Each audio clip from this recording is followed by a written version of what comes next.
안녕하세요. 이번 시간은 2026년 병오년 병화일간의 운세를 시작하겠습니다. 먼저 병화와 오화의 오행적 의미와 역할을 알아보겠습니다. 오른쪽 그림을 보면서 쉽게 이해하자면 천간 병화는 물상으로 보면 태양과 같고 확산하는 빛 에너지입니다. 이 병화의 역할은 무기토라는 땅을 온난하고 따뜻하게 데워서 갑을목이라는 만물 생명체를 낳고 성장시킵니다. 즉 화생토하고 목생화하는 역할을 합니다. 또한 병화는 목화토의 시공간 변화 과정을 거친 후에 결과물인 금을 비추고 드러나게 해줍니다. 즉 화극금 과정을 통해서 금을 세상에 쓸모있고 유용하게 만듭니다. 그런데 지지오화는 무엇이냐면 병화의 확산하는 빛 에너지를 수렴해서 고온 건조한 열 에너지로 바뀐 상태를 말합니다. 이 오화는 천간으로 보면 정화와 같은 열 에너지인데 오화의 1차적 역할은 화극금을 통해서 유용한 결실 그리고 쓸모있는 물건을 만들어내는 역할을 합니다. 물론 정화도 목생화나 화생토의 역할 상생도 잘 하지만 이것은 병화와는 쓰임이 좀 다르다고 보면 되겠습니다. 그러면 다음으로 병화의 사회적 역할을 살펴보는 병오년의 십신적 운세 해석을 해보겠습니다. 병화일간에게 병오년은 똑같은 화동기오행인 병화가 지구 밖에서 온 것입니다. 이것은 오행도 같을 뿐만 아니라 음양관계도 양으로 갔기 때문에 비견운이라고 합니다. 화면 그림에서 보듯이 비견은 나와 똑같은 아바타와 같은 존재들인데 나의 오랜 인연이 있는 가족이나 친구, 동료 같은 사람을 말합니다. 그런데 한 가지 중요한 사실은 병화일간이 하루를 주관하는 나 한 사람이었다면 병우년의 병화는 지구의 공전궤도 365일을 주관하는 거대한 세력이 온 것입니다. 쉽게 말해서 내가 한 명이라면 비견 세우는 365명의 나와 비슷한 새로운 실력 있는 사람들이 온 것입니다. 따라서 비견우는 온 세상에 실력을 다투는 경쟁자들이 많다는 뜻입니다. 더욱이 병우년에는 지지에도 내가 사는 실제 시공간 환경에서도 겁재라는 낯선 외부 경쟁자들이 함께 왔기 때문에 돈이나 나의 지위 신분을 빼앗길 우려가 많은 상황입니다. 따라서 병화일간은 내 사주에 어떤 오행을 갖추었는가를 보고 어떻게 이 비견 겁재들과 경쟁을 하고 협력을 해서 병오년을 성공적으로 살아갈 것인가를 아는 것이 운세를 보는 목적이라 하겠습니다. 그러면 병화일간이 십신으로 천간 비견운, 지지겁재운을 잘 쓰기 위해서 어떠한 사주 조건을 갖추었는지 유리한 사주 조건인지 불리한 사주 조건인지 살펴보겠습니다. 우선 신약사주와 신앙사주로 구분해 보면 신약사주는 원래 이제 병화일간에게 수와 금이 있는 사주를 말합니다. 즉 병화일간에게 수는 관성이고 금은 재성인데 이런 재성 관성이 많은 사주 또 겨울에 태어난 사주는 신약사주라고 할 수 있습니다. 이런 신약사주들은 내 능력보다는 사회나 조직에 순응하고 맞추어 사는 사람인데 이런 금수가 많은 사주에게는 병오라는 비견 겁재들이 나의 협력자로 온 것입니다. 그래서 내가 어려운 일이 있거나 또는 어려운 프로젝트를 많이 갖고 있을 때 그들이 와서 도와주고 협력해서 문제를 해결해 주는 귀인이 온 것이라서 긍정적인 운으로 보겠습니다. 그런데 반대로 신왕사주는 원래 여름생이거나 목화가 강한 사주인데 이런 사주는 원래 자신 자아가 강하고 주관대로 행동하고 자신감이 넘치는 그런 사람인데 또 병우라는 그런 치열한 화가 왔기 때문에 더욱이 자신은 자기 확신이 더 강해지고 더 열정이 만해지는 그런 시기입니다. 이럴 경우에 오행의 균형이 한쪽으로 치우쳐서 판단착오를 한다든가 자기는 옳다고 생각했지만 착각을 할 수가 있습니다. 그래서 이런 경우에는 과열 경쟁도 비견 겁재들과 과열 경쟁도 심하기 때문에 이런 경우는 자신이 모든 자기의 신분이나 지위도 안정적으로 유지하려고 노력해야 되고 그 재산 관리에 있어서도 아주 그 투자나 투기 이런 그 과격한 도전은 자제하고 안정적인 그런 자산 관리가 필요하다고 하겠습니다. 그런데 이러한 사주도 만약에 그 병화일간 사주 천간에 수라는 관성이 잘 자리 잡고 있으면 오히려 전화위복의 기회가 될 수 있습니다. 즉 수라는 관성이 수국화해서 비견 겁재들을 잘 다스리고 오히려 활용을 하게 돼서 내 명예나 권력을 높일 수 있고, 만약에 뭐 취업하려는 사람이라면 그 취직, 합격 그런 것들이 가능합니다. 그런데 이러한 그 관성이 있어도 재성이라는 금의 상생을 받아야 그것이 오래 유지될 수 있습니다. 그리고 만약에 내 사주에 수는 없고 재성인 금만 있을 경우는 이때는 더욱 주의해야 됩니다. 이때는 재성이라는 영역을 가지고 비견겁재들이 많은 실력 있는 비견겁재들이 다투는 상황이기 때문에 재물이나 지위를 빼앗길 수 있습니다.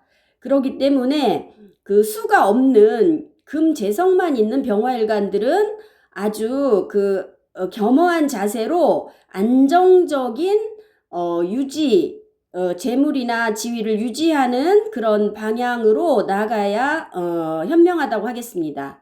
그런데 이러한 이제 재성과 함께 목이라는 인성이 있는 사주는 내 실력이 있는 사람이고 내가 미리 자격증도 따놓고 아이디어, 전략이 많은 사람이기 때문에 목이라는 인성이 재성과 함께 있을 경우는 비견 겁재들과 함께 협력하고 연대가 가능해서 이들과 함께 일을 해서 소득을 분배하는 그런 방향으로 갈 수 있습니다.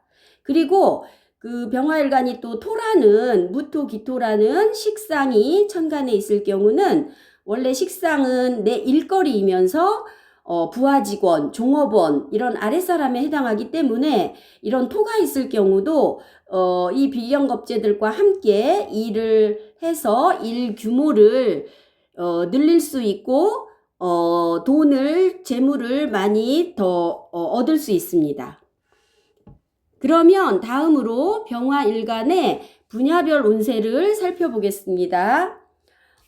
먼저 건강운을 보겠는데 건강운은 그 겨울생이라든가 토, 금, 수가 균형을 이루고 있는 그런 신약사주는 너무 걱정 안 하셔도 되겠습니다. 그런데 만약에 이런 신약사주라도 천간에 병화, 정화 또는 병화, 병화 이렇게 화가 2개 이상인 사주는 건강에 좀 신경을 쓰시고 건강검진도 받으시는 게 좋겠습니다.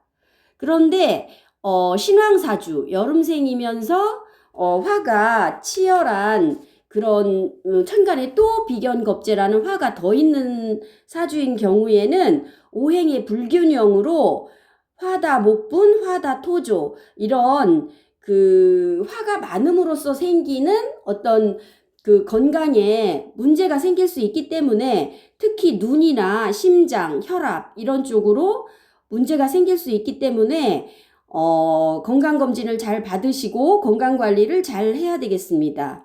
이런 신앙사주들에게 한 가지 조언을 드린다면 과한 경쟁의식이나 스트레스 이런 것들을 가능한 한 줄이고 마음을 다스리는 취미활동이나 여행, 운동 등을 잘 하고 기본적으로 수면을 충분히 취하고 휴식을 잘 취하는 방향으로 병원년을 보내시면 좋겠습니다. 그리고 다음으로 재물운을 살펴보겠는데 재물운은 내가 한 사람이라면 이 병운년의 비견 겁재들은 365배의 실력 있는 경쟁자들이 온 것이라서 내 재산을 잘 지키는 그것이 가장 현명합니다. 즉, 특히 여름생이나 화가 많은 사람은 원래 경쟁자가 많았는데 또 병원년에 더 많은 경쟁자들이 왔기 때문에 재산을 빼앗기고 친분을 또 빼앗길 우려가 있습니다. 특히 천간의 수나 이런 토가 없고 재성이나 다른 화만 있는 사주는 더욱더 탈재 위험이 있으니까 과한 투자나 투기는 금물입니다. 그래서 안정적 자산 관리를 해야 되겠습니다. 그런데 만약에 금수가 발달한 천간에 금도 있고 수도 있어서 재생관, 재생살이 된다고 하면 오히려 전화위복이 돼서 2배, 3배의 자산 증가가 있을 수 있습니다. 그리고 사주에 식상인 무토나 기토가 있어도 내 사이즈가 커지고 재물을 얻을 수 있는 그런 환경이 주어지고 그런 많은 사람들, 비견겁재라는 많은 사람들이 도와주는 형태이기 때문에 수입이 증가할 수 있습니다. 그러면 다음으로 사업운을 보겠습니다. 사업운은 좀 전에도 재물운과 비슷한데 금과 수가 왕한 사주, 그리고 겨울생 사주는 금생수가 되고 재생관, 재생살이 돼서 비겁을 내 편으로 끌어들이고 경쟁자 비겁을 내가 잘 다스릴 수 있고 그들의 도움을 얻어서 오히려 사업이 확장되고 수입이 증가할 수 있습니다.